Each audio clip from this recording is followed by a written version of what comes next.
ciri-ciri orang yang kena sihir. Yang pertama, sering kali mimpi buruk. Dan mimpi buruk ini paling sering melihat binatang, ya, atau melihat kuburan, ya, yang membuat dia ketakutan dalam mimpinya. Dia sehingga mengigau, lalu membunyikan giginya, gitu kan. Atau kadang-kadang dia menyerang seseorang yang berusaha untuk membangunkannya. Gelisah, tidak bisa tidur kalau malam, maka ini ciri khas, gitu kan. Terutama kalau melihat binatang-binatang yang memang merupakan simbol syaitan, seperti cecak, ya, seperti ular. Ini semua adalah simbol syaitan, anjing, ya. Sebagaimana Nabi SAW menjelaskan masalah itu, ya. Maka keliru pemahaman kita di Indonesia yang mengatakan kalau lihat ular mau menikah. Nah, ini harus dilawan, ini dari syaitan, kan itu.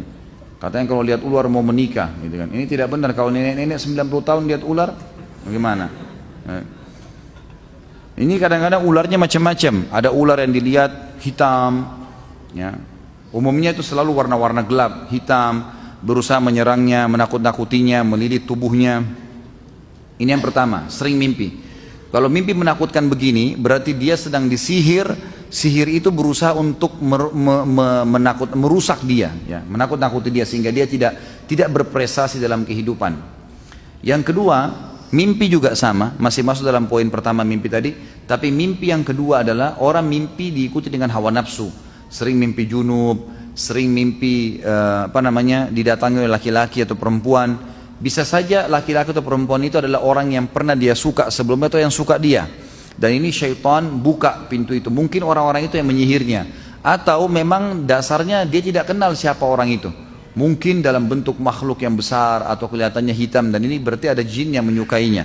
Ada jin yang menyukainya. Dan saya sarankan jangan suka-sukaan sama jin. Tidak ada gunanya. Enggak kelihatan, gitu kan. Dan jin yang paling cantik pernah buat pengakuan. Mau dengar? Hah? Ada nggak? Siapa tahu ada yang mau melamar, boleh lah. Ada seorang syekh di Madinah, saya dengar kaset beliau.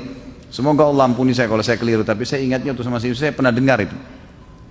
Jadi beliau kalau ruqyah, murid-muridnya rekam di kaset. Zaman dulu masih ada kaset-kaset gitu, pakai kaset. Lalu sempat ditanya, kamu ini siapa? Dia bilang, saya jin perempuan dan saya jin yang paling cantik. Kata syekhnya, memang kau bagaimana? Dia bilang, mata saya 1, kaki saya 9. Ada yang mau? Sudah jelas-jelas dikasih manusia kakinya 2, mau cari 9. Untuk apa? Mimpi. Yang kedua, sering ketakutan sendiri. Was-was, ketakutan. Kalau sendiri selalu kayak dihantui, mau kelihatan, mau sesuatu. Ada. Nah, ini juga termasuk ada gangguan. Nah, ini harus diruqyah, gitu kan? Kemudian yang ketiga, seringkali merasa ada penyakit atau merasa ada penyakit.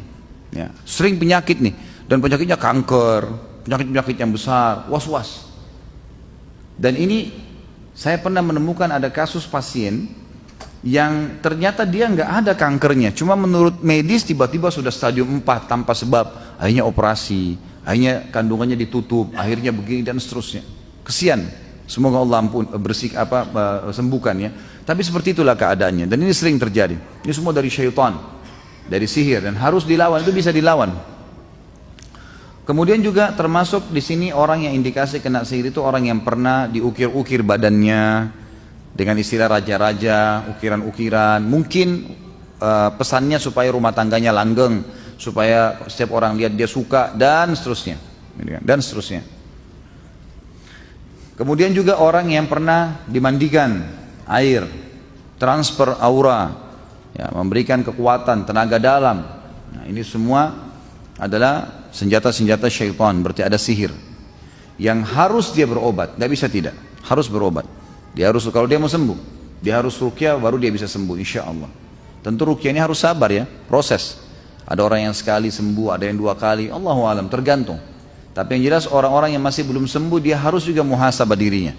Mungkin masih ada dosa yang mengganjal, mungkin hatinya masih nggak baik, gitu kan? Atau mungkin ada sesuatu yang memang dia traumatis dari masa dia kecil, masa dia kecil. Kadang-kadang ada jin keturunan, dan macam-macam lah, ya, macam-macam. Jadi yang jelas kalau ada indikasi-indikasi ini secara umum, maka antum semestinya harus berobat insya Allah.